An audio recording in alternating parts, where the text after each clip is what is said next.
جوړ په خیر. ما تاسو مخکې ویلو چې پاکستان په دې لټه کې دی چې د هرې سیمې له مشرانو سره مستقیم ارتباط ونیسي او اوربند ورسره وکړي او خپل غوښتنې او تضمینونه پرې ومني. اول د نورستان مسله و، دا د اوس د کونړ مسله هم رامخته شوه. د کونړ او د باجوړ قومي مشرانو په خپل منځ کې سره تړون کړی د یو طرفه د کونړ قومي مشرانو د طالبانو اجازه اخیستې ده او له بل طرفه د باجوړ قومي مشرانو د مومندو ایجنسۍ قومي مشرانو له پاکستاني پوځ اجازه اخیستې ده چې دوی دواړه سره اوربند کړي او جرګې پریکړه کړې چې اوربند کیږي. دوی ویلي دي چې د مومندو او باجوړ ایجنسۍ د باجوړ له طرفه پر کونړ برید نه کیږي او د کونړ له اړخه به په دغو سیمو بریدونه نه کیږي او کار چا برید وکړو دوی به هغه به پړ وي، ملامت به وي. که څه هم تازه د طالبانو ویان ویلي دي چې پر کونړ برید شوی دی او 3 کسان پکې وژل شوي دي، خو پریکړه دا اوس تازه اعلان شوې ده چې په 2 مادو کې دوی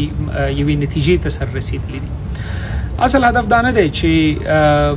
آیا طالبان ورسره موافق دي کنه، او طبیعي ده چې موافق وي، ځکه چې د وروستیو کې قومي مشرانو له کونړ والي سره کتلی او د لوی درسي سره کتلی او د طالبانو البته او یوې نتیجې ته سره رسیدلی او چې تاسو کولای شئ چې په قومي کچ ستونزه حل کړئ او لاغه طرفه د کونړ د باجوړ قومي مشرانو د پاکستان د پاوز سره خبرې کړې وي او سره نتیجې ته ورسېدل. یعنی یو طرف قومي مشران د پاکستان د پاوز نمائندګي کوي او بل طرف ته هم قومي مشران دي چې طالبان وایي چې دوی زموږ نمائندګي نه کوي، دوی خپله نمائندګي کوي. اصلي ستونزه د اوربند نه ده، ستونزه دا ده چې پاکستان په مستقیم ډول غواړي له قومي مشرانو سره تړونونه وکړي، لکه په نورستان کې چې وکړه، لکه دا د اوس په کونړ کې وکړه، بله ورځ به د ننګرهار په یو شمېر سیمو کې وکړي. او دا هغه ادعا چې طالبان کوي چې دوی یو مرکزي او ټولواک نظام ایجاد کړی دی، دا چیلنجي د افغانستان د جغرافي او سیاسي صلابت لمنځه وړي. دا خو ګوره طالبان د طالبانو رژیم دی، نن د طالبانو رژیم راغلی، سبا به بل راځي، بل ورځ به بل راځي او داسې تیر موږ پخوا ډېر ولیدل. خو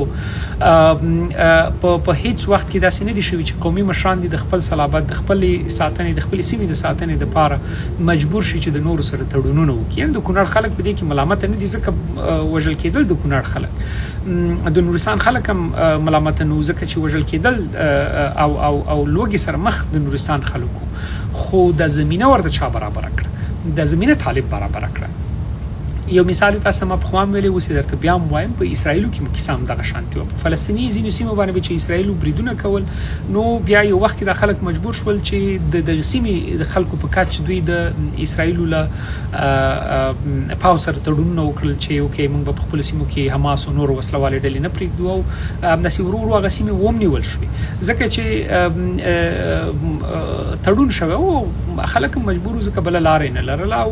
په اوس وخت کې په افغانستان کې هم دا کیسه هم دغه ډول روانه ده، د سټیټ صلابت له منځه تلونکی دی.